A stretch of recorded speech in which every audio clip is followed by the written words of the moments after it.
Welcome to the channel. Welcome to today's run through of all the latest Manchester United news and transfer updates, keeping you right up to date with everything. I'm Jamie. Before getting into it, smash a like on the video, subscribe to the channel if you're new, and let's jump straight into it. So let's kick off with a little bit of an injury boost. You may have already seen this, but how good is it to have none other than Lisandro Martinez back now in full first team training? There's loads of images, videos doing the round. I actually thought he looked ridiculously sharp in his training video as well. But what a massive boost it is to have Lisandro Martinez back. I'm already, obviously it's going to take time. He's going to need to recover and get minutes and build up his fitness, and we don't want to rush him back through fear of getting injured again. How freaking big do his legs look on that image as well, by the way? But what a massive boost it is to have Lisandro Martinez back. Leadership quality, absolute warrior. I'm already dreaming of his passing to Mbeumo and to Ahmad, like that switch of play, the Man City goal being one as well, where he can play those long balls over the top with pinpoint accuracy, but then also his line breaking passes as well through defenses to Mateus Cunha to turn and run at defenders on. Like, I think he's going to be a massive, massive asset for us to come back. I just genuinely hope he can stay injury-free now, because when he's back, when he's there, he's a warrior on the pitch, but also his ball-playing, line-breaking passes and stuff are absolutely elite, in my opinion, and I'm already excited to see that sort of link-up with Sesko up front as well, with his speed and everything in behind. Like, I think he's going to be a massive asset for us. What happens with Luke Shaw? Give us your thoughts and suggestions with Luke Shaw, because I think he's going to play left centre back. I think that's where Amram sees him. Obviously, Luke Shaw's been doing quite well there this season, more often than not, remains relatively injury-free. I know, obviously, there is a risk with Luke Shaw that he will just spontaneously combust at some point in time, and then we'll never see him again for years. But he has been doing all right this season, and touch wood, has actually been injury-free for a while. Do you then move Luke Shaw to left wing back? Because I would prefer Luke Shaw at left wing back than Diego Dallo any day of the week, but I do worry that might, his career then might be over with the injuries and everything he's got, because it is a lot more physical to play left wing back than it is left-sided centre back. But I wouldn't be against doing it as long as Luke Shaw's got the fitness and it doesn't, like I said, doesn't make him end up spontaneously combust running up and down the wing, which I think it might completely break his body. But yeah, give us some thoughts there, because obviously, yes, rotation and substitutes and bits for that left-sided centre-back position is good to have them, but we actually haven't got the games to rotate around, so it's going to be either Martinez or Shaw at the moment. Or do you put Luke Shaw at left wing back, because he's still, got the crossing ability, and wouldn't be against trying it anyway. But I would just worry about Luke Shaw's injury record and fitness to be a wing back again. But who cares? It's a headache for Ruben Amorim, and it's just another good player coming back. But obviously, it is going to take time. In terms of how long it's going to take, Ruben Amorim said he wants to get into this game. So Amorim was saying he wants to play against Forest, but he's going to take. He's not going to this one, so he's not going to be in the squad for the Forest game tomorrow. It's going to take time. We had to change some things in the exercises for him. Slowly, he is going to get better. He gives us that edge in every training session.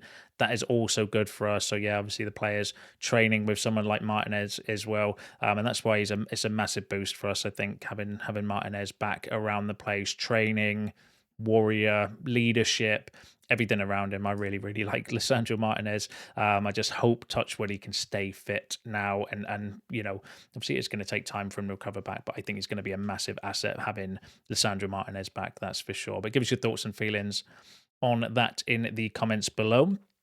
Let's go through really interesting interview actually from Sen Lemons, where he was asked on the biggest challenge he's faced as a goalkeeper in the Premier League. So he said set pieces, that's the main difference. I've never seen players get away with the kind of things that they do here. It can feel like a battle inside the 6-yard box. They pull, hold you back, do everything possible, and most of the time the referees let it go. That's the Premier League for you. You have to adapt and train for it, but it's definitely tough for any goalkeeper. So Selemon's making a valid point around his adaptability, and one of the key areas that's different across the continent to it is in the Premier League is that you can get away with probably fouling the goalkeeper or being a little bit more physical with the goalkeeper, I should say, and that's what's let us down, because obviously Onana, De Gea wasn't particularly physical in goal neither. Bayinda, weak as piss in that particular area, as we've seen. But it's good that Lamens has identified that, but also, adapting to it as well. It's a really good image actually going around online. I don't know if you've seen it, and it's against the Brighton game where he comes out and claims a corner and catches it, and literally as he's in the air with his hands in the air catching the ball, you can see Matthias de Ligt behind him just smiling, because even de Ligt knows that that's a massive asset for us to have a goalkeeper that can come out and claim crosses. Like, there's literally just doing the rounds of de Ligt's just smiling like a Cheshire cat because his goalkeeper's come out and caught the ball, and it must be a relief for the player. I think his calmness is infectious throughout the team for those scenarios as well. And Saint-Lamons actually alluded to that in the interview as well, where he said, when things go badly, you're immediately put down, and when things go well, they praise you to the skies. I'm not really concerned with what people say about me, but I did realise how important my debut against Sunderland would be. I had to make a good first impression, and I succeeded. And he went on to say, not that I made any spectacular saves, but I did radiate calm. I'm proud of that. So Saint-Lamons himself showing his intelligence to say, look, he didn't need to necessarily do anything against Sunderland outstanding, just be a calming presence in goal. And I think it was, universally, you could almost hear and feel every single United fan's relief when he came out and caught that cross against Sunderland. Like, the nerves around the goalkeeper department, I think, evaporated in that one moment. And Saint-Lamons alluded to it himself, saying, look, I didn't need to do anything particularly outstanding against Sunderland, just be a calming presence.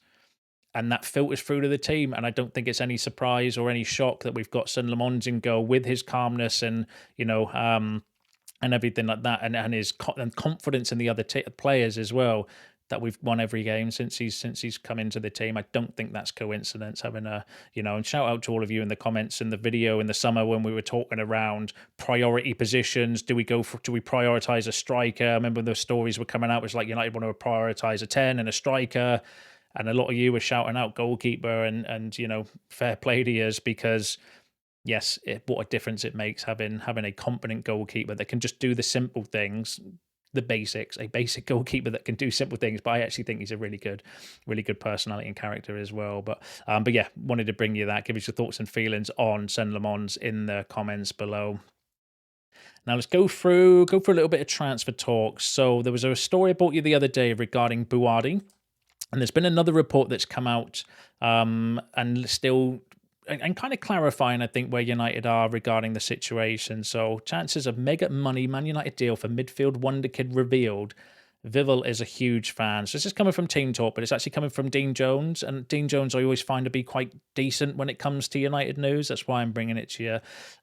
So in the report, it says Manchester United are understood to be extensively scouting Lille's midfield wonderkid Ayyoub Bouaddi, and with talks being held among club chiefs over a possible move, sources have revealed the chances of a January approach on the League One club. And then it goes on to say, we're caught offside now, revealing that United have scouted the teenager extensively and is a player they are considering making a move for. Our transfer insider Dean Jones has revealed the prospects of a mega money January move.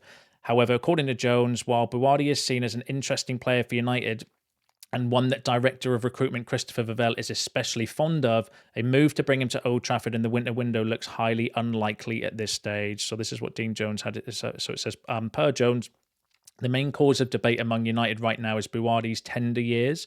And while he has already racked up 67 senior appearances for Lille, including gaining experience in the Champions League and Europa League, throwing him straight into the blood and thunder of the Premier League would be a huge risk right now. But that's why, I disagree with that, because if you've still got Casemiro at the club, you brought him in January, for example, he's got 6 months, doesn't need to come into the first team immediately while you've got Casemiro and Bruno playing, or would definitely Casemiro, who would play ahead of him anyway, and to learn off of him. I think that would minimise the risk. If you're going to get him and you throw him in straight at the deep end, then yes, I think it would be a big risk to go for someone like Bouaddi. But while you've got Casemiro there, and you don't have to actually bring him in immediately, and you can give him minutes at the end of games, and develop him that way, I don't think it's too much of a risk personally. But going back to the report, it says, I think he is a very interesting player to keep an eye on. He played a full 90 minutes in midfield recently against PSG, and plenty of scouts were at the game watching him. Man United and Christopher Vivell, who's in charge of identifying new up-and-coming talent, definitely like him.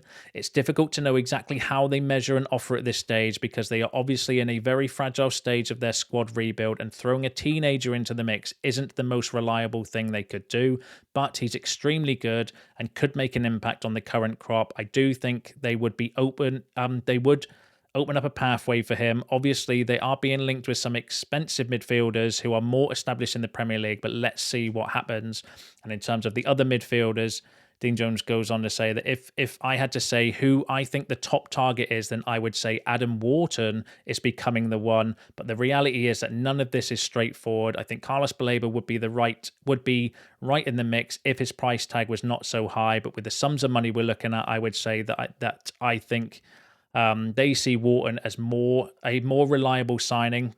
I would like to be able to predict how this will work out, but in reality, it's too soon to know. Between now and January, there is a good chance things change in terms of player satisfaction or injuries, or even new targets could emerge. Wharton is intriguing to them, though from what I hear, it's just going to be a very difficult deal in January, but it's the case for all the players in England they're looking at. So Dean Jones suggesting one, that Bouaddi is potentially someone that we are scouting, and that's somebody that Christopher Vivell really, really likes and really, really rates. And obviously he's our head of recruitment.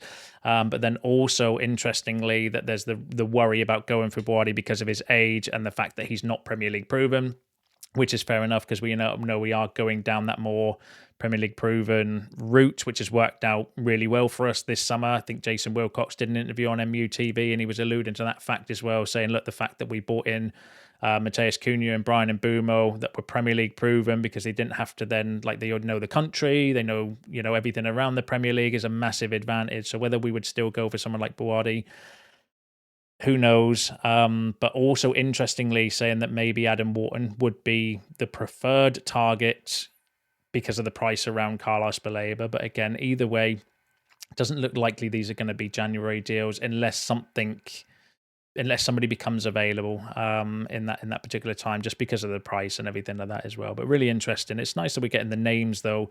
We all know the names anyway. We get linked with we've been linked with 20 odd midfielders since the summer already, and that's not just the ones that I bring you. There's probably a handful more that I haven't bothered because it's bullshit places like Fachahez linking us with Camavinga and Pedri and stuff like that, which is just complete waffle that I don't even bother bringing to you because it's not worth the paper that it's printed on. It's actually difficult to understand how some of these stories make it onto the internet.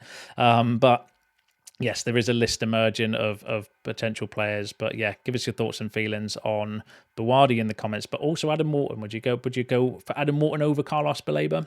Let me know. Let me know down below. It'd be interesting to hear your responses to that. Now let's go through some other transfer rubbish. So this one is, I read it in the Manchester Evening News. So another attacking midfielder has been touted by Manchester United, with Football 365 suggesting that an approach has been made to West Ham over a possible move for Lucas Paqueta. The report claims they have asked for more details to determine a fee for the Brazilian. It comes after the Times confirmed Paqueta's decision to leave the relegated threatened club in January. Paqueta, 28, is currently under contract until 2027. So a lot of places are, Football 365 are suggesting that we've made an approach to Paqueta, which I think is an absolute load of waffle. And the reason I also think it's a load of waffle is because I think the sources that this story is generated from is Indy Clear, who I am not on the bandwagon about. Manchester United have asked for more details from West Ham regarding Lucas Paqueta's transfer valuation. We understand Man United are very keen to make a deal in January at fair market valuation. The contact was made on Wednesday lunchtime. That came from Indy Clear, who seems to be doing the rounds through some aggregator accounts, and are now being, I think, quoted on from Football 365 if we are to believe those. But Indy Clear also said that Ruben Amorim, the hierarchy had demanded Ruben Amorim change to a 4-3-3 after the Brentford game, which didn't materialise. Also said that Bruno Fernandes has pre-agreed to go to Saudi Pro League next year for £100 million, which is complete bollocks as well. So make of that as you will. I am not on their bandwagon whatsoever. I think that just because they got something right in the summer regarding Carlos Baleba does not make them the next Fabrizio Romano or David Ornstein, in my opinion. I think it's a load of bollocks. I can't see us going for Paqueta, another attacking midfielder. No, is that really the caliber of midfield when we're looking for sixes? Yeah, no. We'll take that one with a pinch of salt. Let's put it in the pinch of salt department over there in the corner and wait for a bit more credibility before we get giddy or not giddy regarding that, shall we? Now, interestingly, let's go through a bit of exit news. So there's still loads of reports on Napoli preparing a new attempt to sign Kobbie Mainoo in the January transfer window. The Italian champions wanted to sign him in the summer, but Ruben Amorim was keen on keeping the midfielder. Gazzetta dello Sport have now claimed that Napoli are exploring a loan proposal, either a straight loan or a loan with performance related clauses. So there are still a lot of talk around Kobbie Mainoo's situation, mainly coming from Italian news outlets. There's a lot of talk around Joshua Zirkzee's situation as well, mainly coming from Italian news outlets.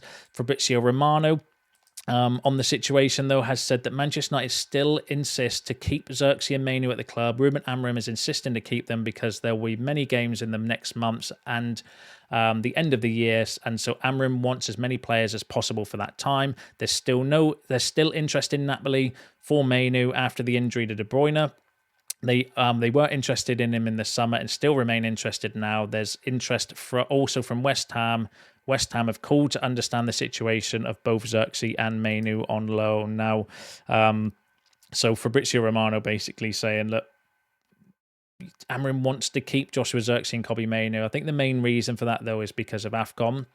He did say in his press conference yesterday, Ruben Amorim, that he is worried about AFCON. Losing Ahmad, Mbeumo and Mazraoui at that particular time is going to hurt us, especially Ahmad and Mbeumo, because their link-up play down that right-hand side is our biggest weapon at the moment, in my opinion. So it's going to be a big blow to get rid of those. But for that period of time, we are going to need maybe Zirkzee and Mainoo's going to get more minutes around that time as well. So I don't think Amorim wants to weaken himself while we're already weak with players that have gone to AFCON. But AFCON finishes before the transfer window ends in January. So I can still see there being maybe late movement. And who knows, if teams get knocked out early in AFCON, players are going to be back quicker as well. So I think that at the moment the stance is, no, we're not going to let anyone go while AFCON's on, but then after that, maybe. I can't see Mainoo going anywhere, though, because to let Mainoo go, we've only got 4 midfielders. Mainoo is one of those 4. You can't go finish the rest of the season with just 3. That's just ridiculous. Unless we did bring somebody in, then maybe Mainoo could go out on loan. But again, it's a lot of moving parts to that. We're just going to need to wait and see that happens, or what happens regarding that. But there is still a lot of noise around specifically Zirkzee. Zirkzee I could see being plausible. Ben Jacobs has said that Joshua Zirkzee is actively exploring January options to leave Manchester United as he looks to boost his World Cup chances.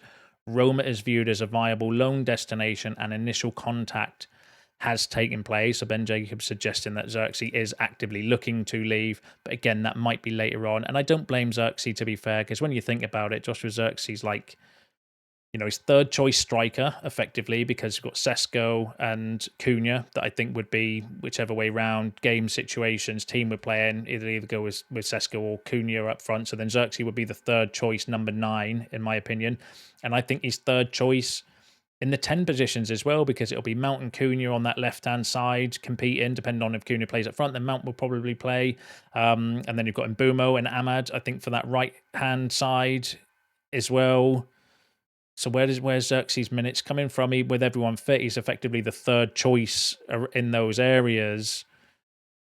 Yeah, it's going to be difficult for him. So I can see maybe something for Zirkzee, but it might be at the end of January once AFCON and players come back from AFCON. So I don't think we'll want to weaken ourselves too much, during that period of instability with us anyway. But yeah, interesting. Ben Jacobs saying that Roma have made inquiries as well and all started to make initial contact. If we go back to that story, viable loan destination, initial contact has now taken place. So that's one to pay attention to and keep an eye on, potentially Zirkzee to Roma on loan in January at some point in time. But yeah, give us your thoughts and feelings on that in the comments below.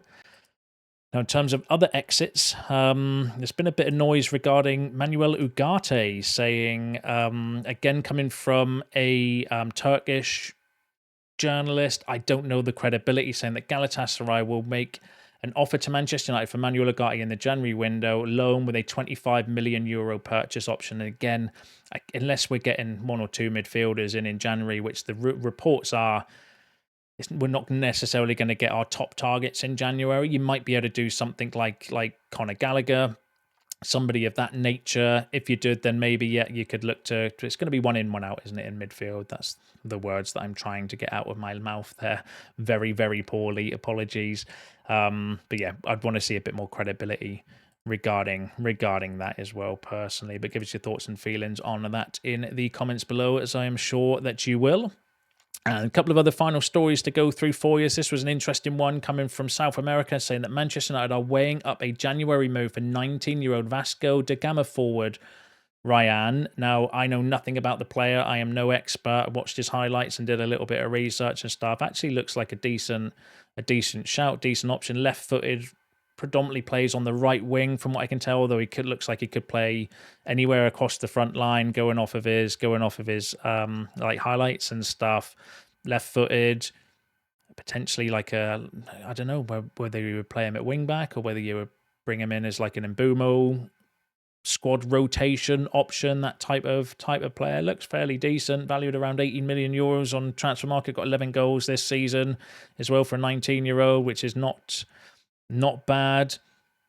Again, I'd want to see a bit more credibility, but I don't think it's a problem us going like breaking into the South American market and bringing in these sort of talents. It's just if we're in for him, you can guarantee Chelsea will probably sign him. That's the way it normally works, isn't it? When it comes to South American talents, we're linked, we go for them, we put in all the hard work, and Chelsea just swoop in and overpay and do some sort of random shenanigans where they sign him and loan him back and all of that weird stuff that Chelsea are up to at the moment in the transfer market, but we'll keep an eye on that one for you. And then the final story I've got for you is regarding Filling, which I brought to you the other day. So Manchester United are not currently pursuing AIK Football's young striker Kevin Filling. Reports have claimed that United are in negotiations to sign Filling from AIK for around €3 million, but the Manchester Evening News understand that is wide of the mark. United's academy is essentially limited to UK-based recruitment search due to Brexit rules.